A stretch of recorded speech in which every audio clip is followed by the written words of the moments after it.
That was one of my favorite scenes. Yeah. That scene is insane because everything you're seeing is real. It's all practical. The only CG that is in that scene are the favelas in the background because Justin Lin was looking at the storyboards and he's like, yeah, you need to tell the story of the environment because we're in Puerto Rico and we want people to think that we're in Rio de Janeiro. So remember that. So okay. it was putting the favelas on the hillsides in the background and erasing the cables. We had a couple CG cables from the vaults attached to the car just to help stabilize it. So we had to erase those out. But that's like the only CG in that scene. It's all practical. That's the cool thing about those Fast and Furious movies. Everything you're seeing, for the most part, is real. Wow, I did not know that. Did not know that. Yeah, we tore up Puerto Rico for like 10 weeks. Whatever we wanted. They're like, oh, you want to take out the bank? Go ahead. Oh, bus stop? Sure, go ahead. Wow. Now, you go up to the next movie, which was Fast 6, and I boarded a tank sequence. And that tank was originally supposed to come out of Piccadilly Circus, go through the fountain, and then go down Regent Street, crushing double-decker buses and killing people. And a London Film Commission saw it, and they're like, no, you can't do that here.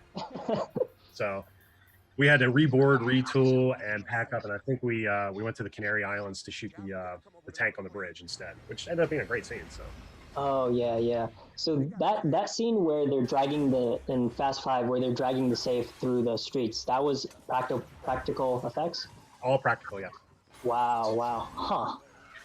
Now, remember when I say it doesn't mean there's not trickery going on there. It's practical. Like some of the really smooth turns around the corner, that's a driver in the vault who has his own. The vault is actually a car. So we need those really cool, but it's 3 stunt drivers driving in tandem. It's a lot of rehearsal stuff. It's a lot of time it takes to get this stuff down. It's no different than choreographing dance or a fight scene or something like that. But this time you're doing it with a lot more hard work. Gotcha.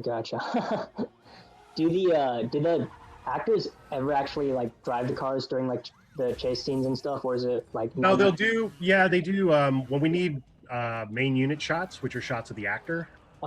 There's a couple different ways they can do it. Nowadays, they like to get a more realistic look. They have these rigs that are, I don't know how they do it. They attach them to the top of the car. So if Dom is driving his Charger, he's in there, delivering his lines and spinning the wheel, and you're seeing the background like spin around. And it looks really real. It doesn't look green screen, and it's because it's not. Because on top of that car is another driver. And he's driving on top of it. If you see the thing, it looks absolutely ridiculous. Yeah. But he's actually driving the car and he's doing donuts. And the actor's just sitting in the car pretending that he's doing the donuts and he's delivering the line because the camera's just locked off on him in the car and you can't see the stunt driver on the roof. It's pretty funny.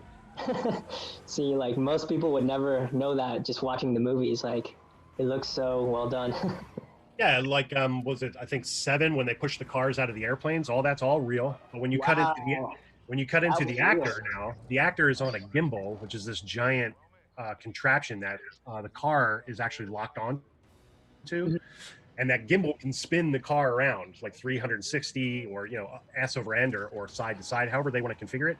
And then they put the camera on the car there. So the actor's safe in the gimbal and they're in the car. And then, when they cut the Dom in the air, pull your parachutes or whatever, it looks like he's actually, flying around in the air. Wow. So that scene, they actually pushed cars out of a real airplane?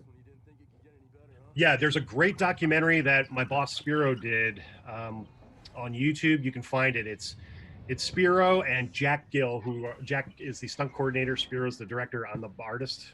And we work with the Red Bull diving team, skydiving. So you'll see them in the video. They jump out of the plane with the cars and they just film the cars as they're in the air. And Spiro is in a helicopter off to the side. He's looking at the boards, trying to tell these cameramen, get the shot, get it like that, get around the car over here. But the cars, they move the way they want to in the air. They come at you, they move away from you. It's pretty hairy. Yeah, watch that video. It's really entertaining. It's crazy. Okay, I'll check it out. That's awesome. I mean, that makes me like these movies even more because nowadays it just feels like there's so much CGI, so much unnecessary CGI in movies, and to hear that they actually use practical effects, that's really a breath of fresh air. That's the one. You're not going to a Fast and Furious movie for the Oscar level acting. Yeah. We're going to these movies because they're fun. And Fast and Furious movies are fun. And Justin, who's helmed a lot of the movies, Justin Lin, he really man, this guy did something that is just not heard of. I think Tokyo Drift was going to be like direct to DVD or something like that, and it Oh, tested so high. yeah. And Sung Kang tested so high as an actor. I think he was one of the highest, had one of the biggest positivity ratings for an actor in Universal history. At least that's what I was told during his acting test. Wow. So the movie went for a theatrical release and ended up doing like $400 million. Mm-hmm. And then came 4, which was a big success, and then 5 was just a mammoth success. Yeah. I'd like to say, I don't know if it's coincidence or not, but that was Spiro and I's first job together on Fast. But Nice.